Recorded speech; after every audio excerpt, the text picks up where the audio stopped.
আসসালামু আলাইকুম প্রিয় দর্শকবৃন্দ।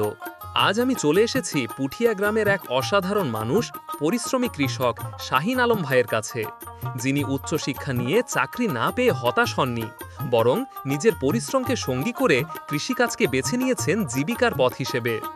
দেখুন ভাইয়েরা, এই যে চারিদিকে এত সবুজ, এটাই তার পরিশ্রমের ফল। এখানে তিনি করেছেন মিষ্টি লাউ, বেগুন, কুমড়া, মূলা, শীতকালীন শাকসবজি সহ আরও অনেক ফসলের চাষ। আপনারা দেখতেই পাচ্ছেন, শীতের শুরুতেই মাঠ ভরে উঠেছে নানা রকম সবজিতে। এই মিষ্টি লাউগুলো বাজারে খুব ভালো দাম পায়। বেগুন, কুমড়া, শাক সবকিছুই তিনি আধুনিক পদ্ধতিতে চাষ করেন, আর এগুলো থেকেই তিনি মাসে আয় করেন প্রায় 1 থেকে 1.5 লাখ টাকা।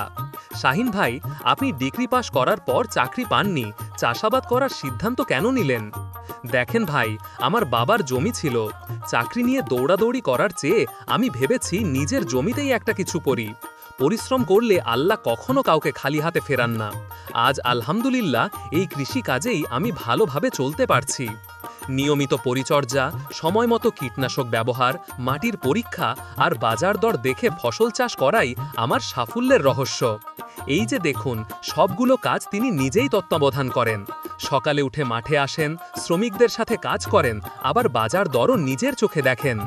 বন্ধুরা, সফল হতে গেলে শহরে চাকরি করতেই হবে এমন কোনো কথা নেই। গ্রামের মাটিতে পরিশ্রম করলে যে সফল হওয়া যায়, তার জীবন্ত উদাহরণ হচ্ছেন শাহিন আলম। আশা করি শাহিন ভাইয়ের এই সাফল্যের গল্প আপনাদের অনুপ্রাণিত করবে। আপনারাও যদি ইচ্ছে করেন, ছোট করে হলেও কৃষিকাজ শুরু করতে পারেন। আল্লাহ পরিশ্রমের সঠিক প্রতিদান দেন, শুধু দরকার ইচ্ছা আর চেষ্টা। ভিডিওটি ভালো লাগলে লাইক, কমেন্ট, শেয়ার করতে ভুলবেন না।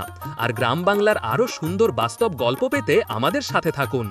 নিজের গ্রামের উন্নতির জন্য সবাই কিছু না কিছু করব, এই প্রত্যাশায় আজকের ভিডিও এখানেই শেষ করছি।